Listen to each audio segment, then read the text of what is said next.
శ్రీలంకలోని గాలే వేదికగా జరుగుతున్న హోరాహోరీలో భారత్ దూకుడును ప్రదర్శిస్తుంటే ఆతిథ్య జట్టు లంక మాత్రం వీరోచితంగా పోరాడుతుంది. ప్రతికూల వాతావరణం మధ్య కొనసాగుతున్న ఈ మొదటి టెస్టులో మొదటి ఇన్నింగ్స్ ఆరంభించిన భారత జట్టు భారీ స్కోర్తో లంకను కట్టిపడేసింది.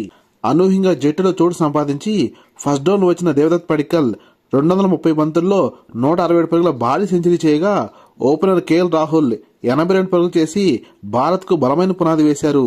స్పిన్ కు అనుకూలంగా ఉన్న ఈ పిచ్ పై లంక బౌలర్స్ తీవ్రంగా శ్రమించారు.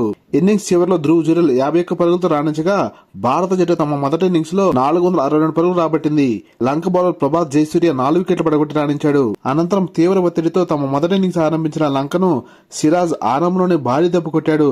దీనికి తోడు భారత స్పిన్ త్రయం మానవ్ సుతార్, కుల్దీప్ యాదవ్ మరియు రవీంద్ర జడేజా దెబ్బకు లంక జట్టు 90 పరుగులకి 5 వికెట్లు కోల్పోయి తీవ్ర కష్టాలు ఇరుక్కుపోయింది.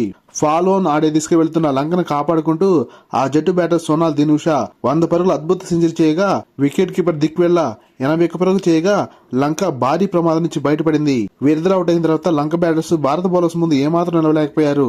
భారత బౌలర్స్ లో మానవ్ సుతార్ 4 వికెట్లు, అలాగే రవీంద్ర జడేజా 3 వికెట్లు పడగొట్టగా శ్రీలంక తమ మొదటి ఇన్నింగ్స్ లో 284 పరుగులకు ఆలౌట్ అయింది.